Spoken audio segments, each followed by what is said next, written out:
I'm kind of bored, so I decided to make a series explaining the original origin of the Shadow family. Shadow is still the main character, but her name is Blood. The story takes place in a rustic version of Mario kind of game. It still has many similarities to the Now and Day story, such as she's born a mixed and shadows are banned and her dad is missing. However, there are so many differences too, such as the villagers don't want to kill her mom dies naturally, and the point of the game is to find out the reason why shadows are banned. There are new enemies trying to defeat you, such as Ghost Girl, who turns out to be your dead sister Luna. But we'll talk about her in her chapter. The other enemies are called Troop, who is a common enemy popping out of random prices. Nager, who is the girl who feels hated. After winning all of the rounds, you get to a boss battle, which is the Shadow Queen, who is protecting the origin of why they got banned. After defeating her, you were teleported to a new land. Once you win the boss battle, you were teleported to a library with a book called The Origin of Shadows and Blood. Well, walk up and read the book. It then goes to the loading screen, but it says game over. Or is it ...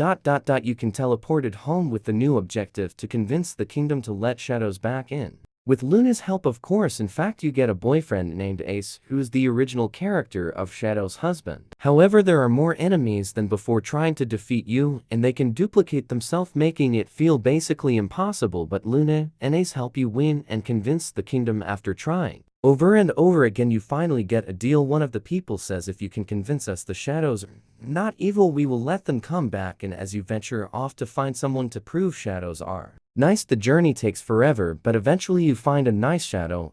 As you go back home, you meet more and more bosses, making the journey home take a long time, making people think you failed, but they feel extremely guilty for what they did and go out to find you one by one. Many of them find you and help you defeat all of the bosses. Once you have everyone back, and you start to venture home, and you can finally prove that shadows can be nice, and it goes to a loading screen saying you win and ask if you want to continue playing. If you press you want to, and ends up being a story that you make. However, you get married to Ace and learn magic to bring your sister back. You have 3 kids and adopt one just like in the story. And that's it for a Shadow or Blood. Let me know who I should tell the original story for. Bye for now, love you neons. Can't wait for next time. I'm so excited to tell all of the stories so that you can know the origin. Bye. Love you neons. Have a wonderful day or night.